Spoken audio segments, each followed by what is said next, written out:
So if you at all notice how broken I look in this video, it's because I filmed this like 3 times. The first time I just was like getting too distracted with like people walking their dogs outside, so I got frustrated and I was like, okay, too ADD for this. This last time I was doing great, and then I noticed that I didn't have my microphone, so it's been a great time already. Anyway, welcome back to my train wreck of a channel. If you're new here, thank you so much for giving this channel a chance and checking me out. This is the channel where I literally just talk about whatever I want, I do whatever I want, I upload whatever I want. It's great. So why? This is just gonna drive me insane. You try to curl your hair to look cute and it just gives you the absolute finger, whatever. Anyway, so this video is gonna be more of like a commentary based, kind of just things that I've been noticing, and I feel like I've talked about it numerous times. I haven't really dedicated a full video to talking about it and kind of throwing on facts and everything. I guess there were a few things that inspired me to make this video. For one, the whole thing with the girl putting gorilla. Yeah, that made sense. Girl and gorilla, for whatever reason, just like had my mind just gotten dumber since quarantine started. Whenever that whole thing happened, the girl put Gorilla Glue in her hair or whatever is, I guess, I don't know, it was in replacement of what, hairspray or something stupid. What the hell? I only watched a couple videos, just like Deaf Noodles talking about it. I just wasn't interested, and I've had a couple people tell me that I should make a video about her.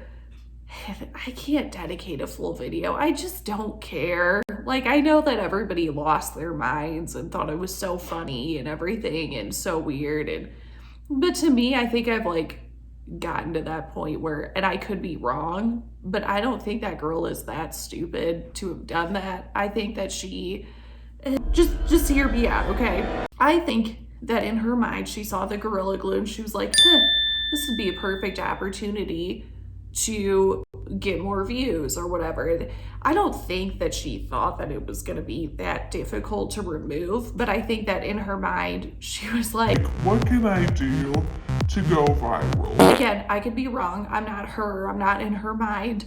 Thank God. To me, I'm just like, you can't be that old and think that that's a good idea, right? Like, I don't know, maybe I just have more hope in humanity than like what's deserving. I can't fathom her being that stupid, thinking that, ooh, this is gonna work. It's gonna be like hairspray. No one looks at Gorilla Glue and is like, yeah, that's gonna come out of my hair.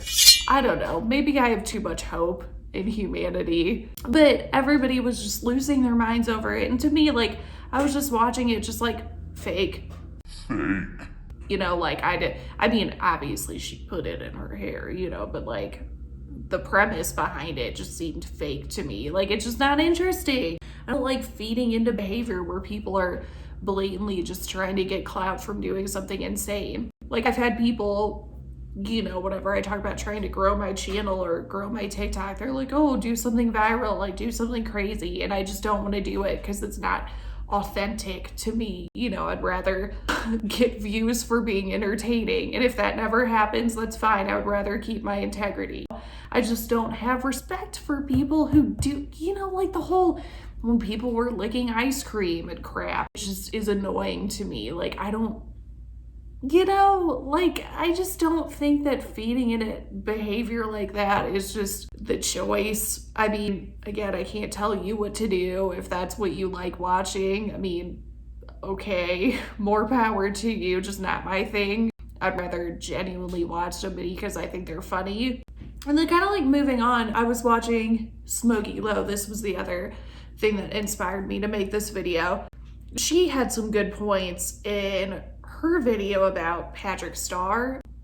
And no, not this Patrick Star, this one. She was talking about how, you know, at Nikita's like birthday party, Nikita Dragon or whatever, he and Tana Mojo were like making out or spitting on each other or whatever disgusting crap. Here's the clip just so you can see. I mean, absolutely disgusting. Did not need to see it. And then where he's like going on about how people should stop trying to cancel Nikita for having parties and, you know, all this stuff, and people are just jealous. And she was like, you know, it's kind of weird because he was staying out of a lot of the stuff, and now all of a sudden he's like trying to, you know, be problematic. She was like, maybe it's just stuff he actually believes, or maybe he's trying to become more relevant. She brought up a good point in the sense of a lot of smaller, you know, beauty gurus are doing really well and they're popping off because they have good personality. You know, like people get roped in, and she was saying these bigger influencers who aren't quite hitting the numbers like they used to because they're just there to talk about makeup, and you know, they don't really give you a personal insight to their lives or anything.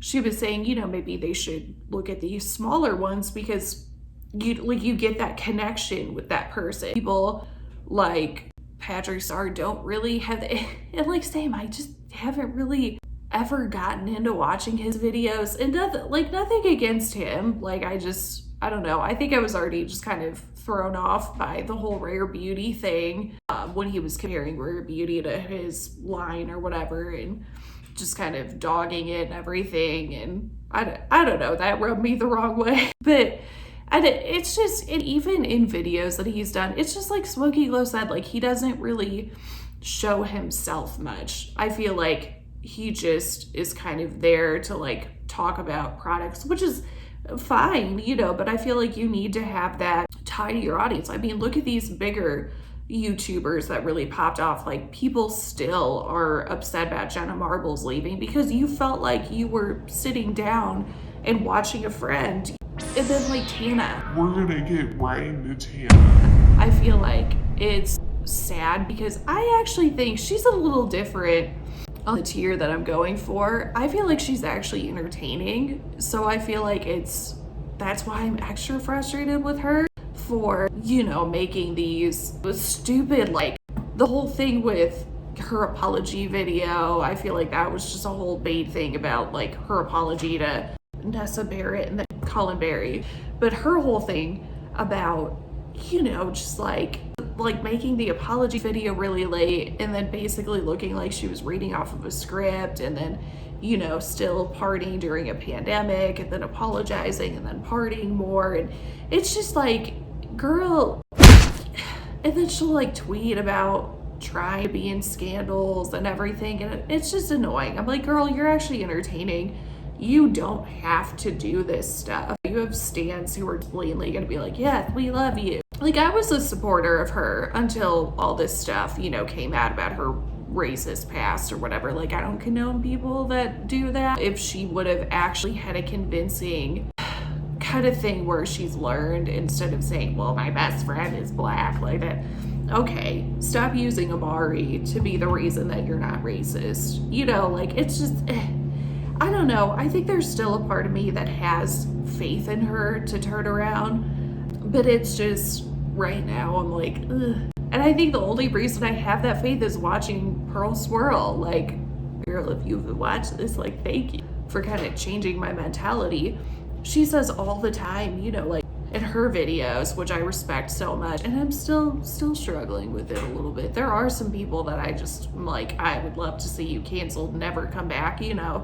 She says all the time, like, we're human. If somebody, you know, is like trying to show growth and trying to learn, you know, like we all make mistakes. I mean, me, for instance, I sit here and I act like I'm on my high horse, you know, like calling out all these influencers and everything. And, you know, like I have an old channel, not gonna say the name of it because I don't condone the videos that I've made on there. I'm horrified every time I go back and watch, and I can't remember the login to get in. I can't remember my login for the email to like get into this account to delete these videos and everything. But part of me kind of doesn't want to, because I feel like if I could private them, that would be great. Part of me doesn't want to delete them because I feel like it does remind me that I have grown, you know. But I've said stuff that isn't great. I mean, nothing to like the extent of these people. Like, I was never saying like, you know, blatantly racist things, but it was edgy humor from over 10 years ago, you know, and it's not funny. I don't condone it. I cringe every time I watch it. I'd actually forgotten about it, and a couple months ago I looked up that channel and I was watching some of my videos and I was just horrified. You know, like it's not stuff that I stand by anymore, and I hate if anybody would have watched it and been offended by it, you know, that I've tried to learn and grow and see that certain things upset other people and I don't want to do that. It's just like things like that. If somebody shows that turnaround and that growth, I'm more than willing to be like, hey, okay. But it's just, you know, I feel like I see people who have changed from the last like 10 years of being on the platform or whatever. I just think that people using being problematic or blatantly stupid or just trying to go viral for whatever is just, it's annoying. And I feel like we as a society keep feeding into it and allowing it to happen and thinking it's funny or whatever. And I don't know. I just think that we should better spend that time rewarding creators who aren't problematic. Like, I love watching Bailey Sarian. I love watching Smokey Glow. D'Angelo Wallace, he's like blown up, which I'm so excited because I started watching him when he did not have that many subs at all. So whenever I saw him blow up, I was like, that's awesome. Luke Alexander, another one, you know, that I feel like there are just these smaller creators. D'Angelo isn't really smaller anymore, but we have these smaller creators who just are so good and they are just not problematic and they just like talk about topics that are actually intriguing or like try to make the platform better or like hold people to some kind of accountability or standards. What do? We rise these idiots up partying during pandemics and, you know, blatantly following people who just aren't great role models for the younger generation. And it's just me saying all of this stuff. If that offends you, like, sorry, like that's just how I see it. And I think it's annoying that we keep feeding into like and giving people this amount of fame, whether it's like short, like the Gorilla Glue hair girl, or if it's long-term like Tana Mongeau, and we just, you know, like let them get away with things. And yes, like screaming at people like Tana Mongeau or Nikita Dragon being like, oh, like screw you, you need to start taking stuff seriously. Like, they're not gonna listen. Like, they don't care. You're still feeding into their whole thing, you know, like you're still giving them attention. I'm giving them attention right now, and I swear, like, I feel like sometimes the hypocrisy that comes out of my own mouth, I just want to smack myself. But to a certain extent, like, I feel like I watch this on the outside and I'm just like, and like that's why I've like gotten away from talking about them for a little bit. I don't know. I just think hitting them where it hurts money-wise until they learn would be a better thing than just continuously like tweeting at them or doing all this stuff to like give them more attention or like watching their videos and commenting. Like, you're giving them money, dude. Like, you're giving them engagement. Just, I don't know, as stupid as it sounds, maybe until they start showing some growth. If you're upset at them, don't watch their videos. Like, watch people who make videos on them if you absolutely need to. We're just gonna end it there. Anyway, guys, thank you for letting me rant. I appreciate it. If you like this video, just leave a like, leave a comment, let me know what you think. If you disagree with me, let me know what you think. You know, I'm always open to having people give me other feedback. I know I'm not always right, so it's like, sometimes it's kind of nice to be challenged and maybe think a little different, you know. Love you guys, and I'll see you in the next video. Bye!